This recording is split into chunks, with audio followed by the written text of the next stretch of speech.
कश्मीर में सरकार बनाने का मौका मिला, वो फिर से कश्मीर को लेकर साजिशें करने लगे हैं।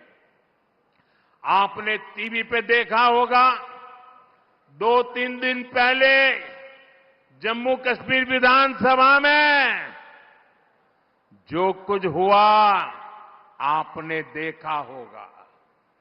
कांग्रेस गठबंधन वहां फिर से आर्टिकल 370 लागू करने का प्रस्ताव पारित किया है। दोस्तों,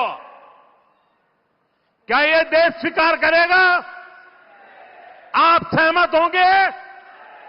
कश्मीर को तोड़ने का कांग्रेस का एक कारनामा आपको मंजूर है? आर्टिकल 370 के समर्थन में विधानसभा के भीतर बैनर लहराए गए। जब बीजेपी के विधायकों ने जी जान से उसका विरोध किया तो उन्हें उठा करके सदन के बाहर फेंक दिया गया। कांग्रेस और उसके साथियों की एक घिनौनी सच्चाई पूरे देश को, पूरे महाराष्ट्र को समझनी होगी। कांग्रेस गठबंधन एक तरफ जम्मू कश्मीर से भारत का संविधान हटाने का प्रस्ताव पास करता है।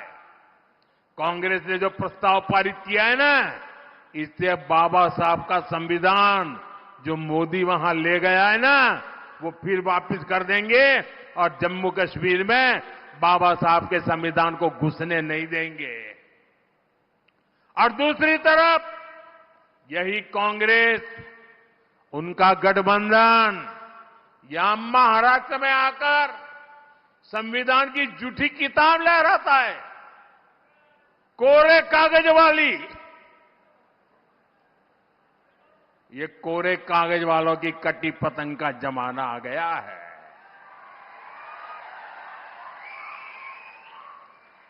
कांग्रेस गठबंधन एक तरफ जम्मू कश्मीर में दलितों को मिला अधिकार छीनने का प्रस्ताव पास करता है, वहीं दूसरी तरफ महाराष्ट्र में दलितों के अधिकार के नाम पर झूठ फैलाना, गुमराह करना, उनको भड़काने का काम कर रही है।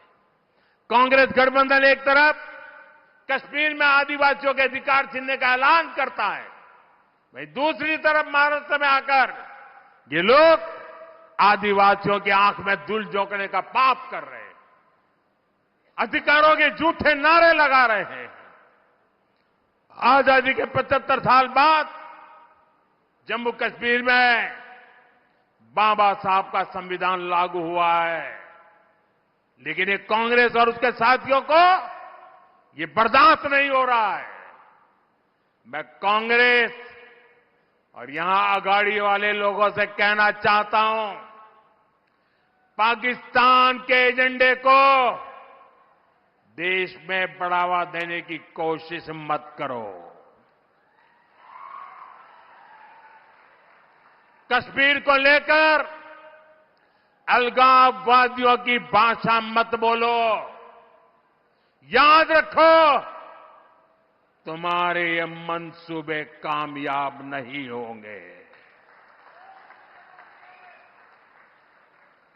और जब तक मोदी पर जनता जनार्दन का आशीर्वाद है, कांग्रेस वाले तुम कश्मीर में कुछ नहीं कर पाओगे।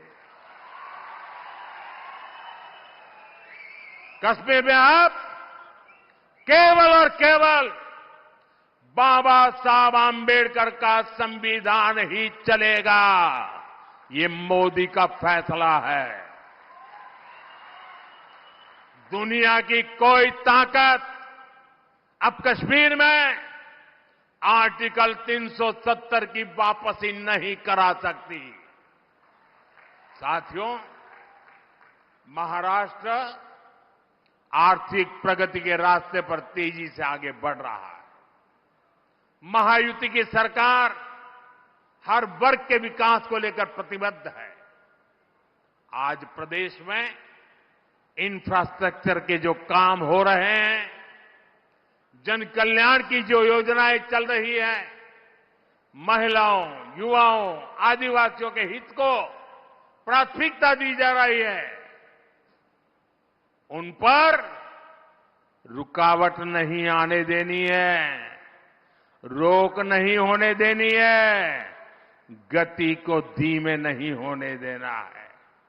इसलिए आप सभी को महायुति के पक्ष में मजबूती से खड़े रहना है। मैं विश्वास के साथ कह सकता हूं कि महायुति आपके परिवार, आपके बच्चों के भविष्य के लिए काम करती रहेगी। आप सभी इतनी बड़ी संख्या में हमें अपना आशीर्वाद देने आए। मैं सभी जो उम्मीदवार है इस बार, उनसे आग्रह करता हूं जरा आगे आ जाए। जो चुनाव लड़ रहे हैं, जो उम्मीदवार है, देवेंद्र जी आप भी चुनाव लड़ रहे हैं।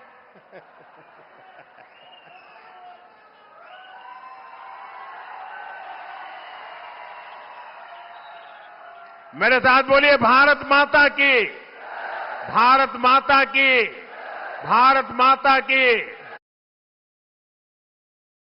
का आशीर्वाद लेने का सौभाग्य मिल रहा है। धुले की ये धरती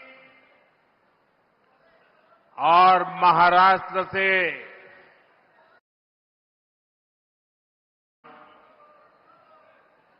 आप सब भली भांति जानते हैं। महाराष्ट्र से मैंने जब भी कुछ मांगा है, महाराष्ट्र के लोगों ने दिल खोलकर मुझे अपना आशीर्वाद दिया है।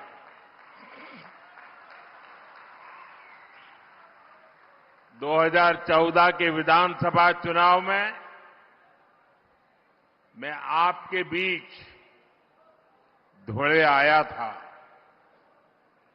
मैंने आपसे महाराष्ट्र में बीजेपी सरकार के लिए आग्रह किया था। आपने महाराष्ट्र में 15 साल के सियासी कुचक्र को तोड़कर बीजेपी को अभूतपूर्व जीत दिलाई थी। और आज एक बार फिर मैं धुले की धरती पर आया हूं।